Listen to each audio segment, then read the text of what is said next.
ግብረ ሕማማት በስመ አብ ወወልድ ወመንፈስ ቅዱስ አሃዱ አምላክ። ሰላም እግዚአብሔር አምላኽ ምስ ኩላትኩም ይኹን። ኣብ መላእ ዓለም እትርከቡ ፍትዋት ህዝበ ክርስቲያን እምበኣሬከስ ንሎሚ ኸዓ ብዛዕባ ግብረ ሕማማት ዝምልከት ካበየናይ መጽሓፍቲ ከም ንረኽቦምን እንታይ ትሕዝቶ ኣለዎምን ክንርኢ ኢና። ክሳብ መፈጸምታ ምሳና ክትጸንሑ ብኽብሪ ንዕድመኩም።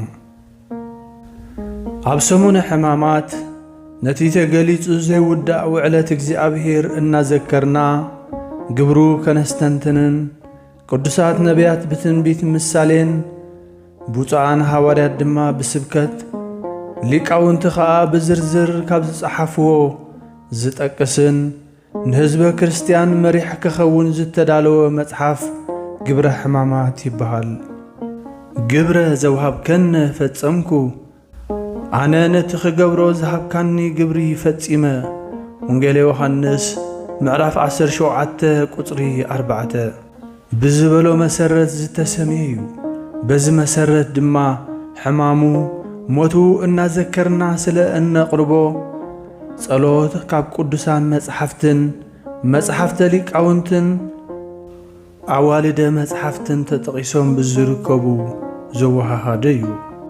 ኣብዚ መጽሓፍ እዚ ካብ ማህትወ ሆሳዕና ትሒዙ ክሳብ ሰንበት ትንሣኤ ኣብ ዘለዉ መዓልታት ምስቲ ዕለት ብዝሰማማዕ እንታይ ዓይነት መጽሓፍትን ንባባትን በብዝተወሰነ ሰዓትን ለይትን መዓልትን ካብ ኣሃዱ ሰዓት ሌሊት ንዋማ ትሒዙ ካብ 12 ሰዓት መዓልትን ከም ዝንበብ ፈልዩን ኣነጺሩን ዘቕምጥ መጽሓፍ እዩ።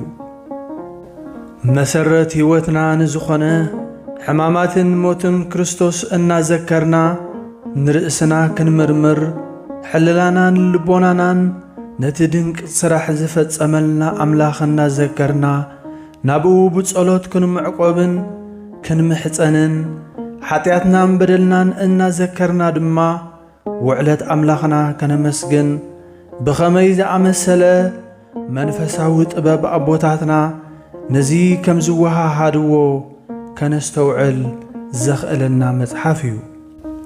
ቅድስቲ ቤተ ክርስቲያንና ብዛዕባ ነገረ ሕማምን መስቀልን ክርስቶስ ዘለዋ ክብሪ ኣጉሊሑ ዘርእን ከይፈለጡ ፈሊጥና ኢሎም ብግዳም ኮይኖም ንፍጽም ክርስቶሳዊ ስርዓት ንዘስተናዓቑ ብግብሪ ምላሽ ዝህብ መጽሓፍ እዩ።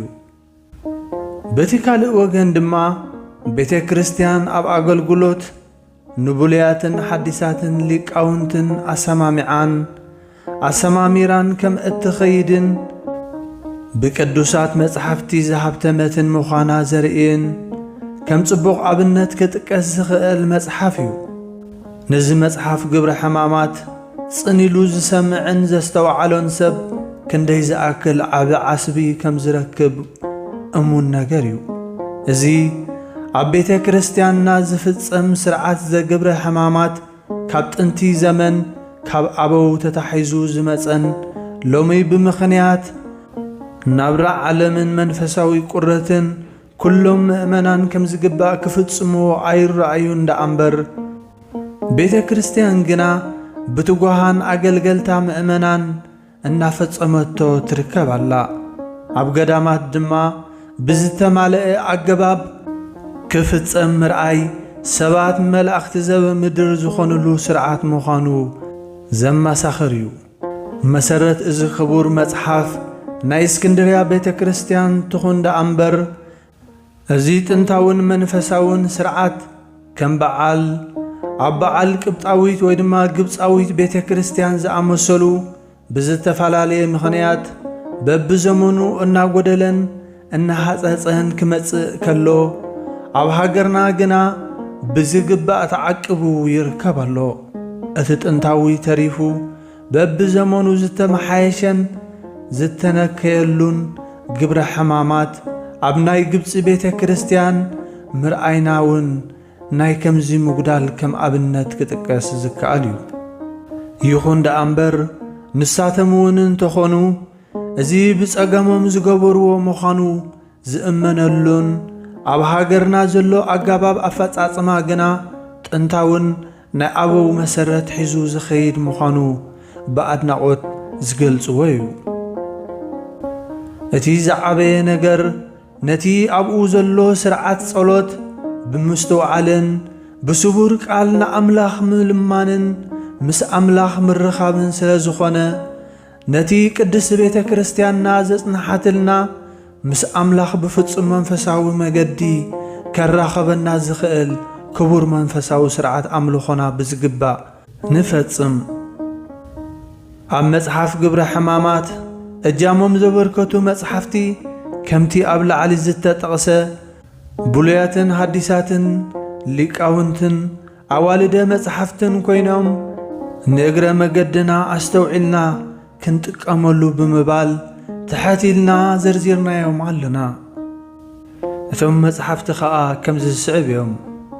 ጽዋታዊ ዜማ ቅዱስ ያሬድ፣ ምዕራፍ ጾመ ድጓ ድጓ መዋስእቲ፣ ሲኖዶስ፣ ዲድስቅልያ፣ ውዳሴ ማርያም፣ መዝሙር ዳዊት፣ መጽሓፍተ ሙሴ ኦሪት ማለት እዩ፣ መጽሓፈ ኢያሱ መሳፍንት፣ መጽሓፈ ሩት፣ መጽሓፈ ኢዮብ፣ መጽሓፍተ ሰሎሙን ምሳሌ ጥበብ ማለት እዩ፣ ጥበበ ሲራክ፣ መጽሓፍተ ነቢያት፣ ቃለ መተርጉማን፣ ተግሳጽ፣ ድርሳናት፣ ሃይማኖት አበው፣ ተአምረ ማርያም ምስ መቅድሙ፣ ተአምረ ኢየሱስ ምስ መቅድሙ፣ ቅድመ ወንጌል ወይውን ምስባኽ፣ ወንጌልን ናይ ታሪኽ መጽሓፍትን፣ ድሕረ ወንጌል ወይውን ጥቕሲ ወይ ድማ መጽሓፈ ነቢያትን ወንጌልን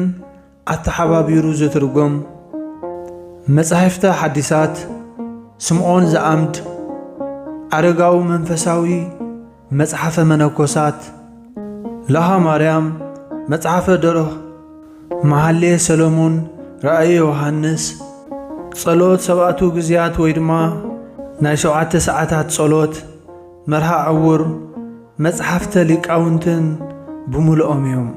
እምበኣረከስ እዞም ከባቢ 22 መጽሓፍቲ ዘነበብናዮም ኣብ ግብረ ሕማማት ተጠቒሶም ዘለዉ እዮም። ኣብ መወዳእታ እምበኣር ሰሙነ ሕማማት ብዛዕባ ስቅያት ናይ ጐይታና መድኃኒና ኢየሱስ ክርስቶስ ካብ ብሉይ ኪዳን ዝተጻሕፉን ብዝተፈላለዩ ቅዱሳን መጽሓፍትን ዝተገልጹ ከም ዝኽንሪኦም ጸናሕና እዩ። ምንጭ ጽሑፍና ካብ ገዳም ደብረ ሊባኖስ ማዕዶት ዝብል ጽሑፍ። እዚ መደብ እንተፈቲኹሞ ናብ ካልኦት ኣሕዋት ክባጻሕ ሼር ላይክ ከምኡውን ሃናጽ ርእይቶ ክትጽሕፉልና ብኽብሪ ንዕድመኩም። ስብሃት ለእግዚአብሔር ወለወላዲቱ ድንግል ወለመስቀሉ ክቡር አሜን።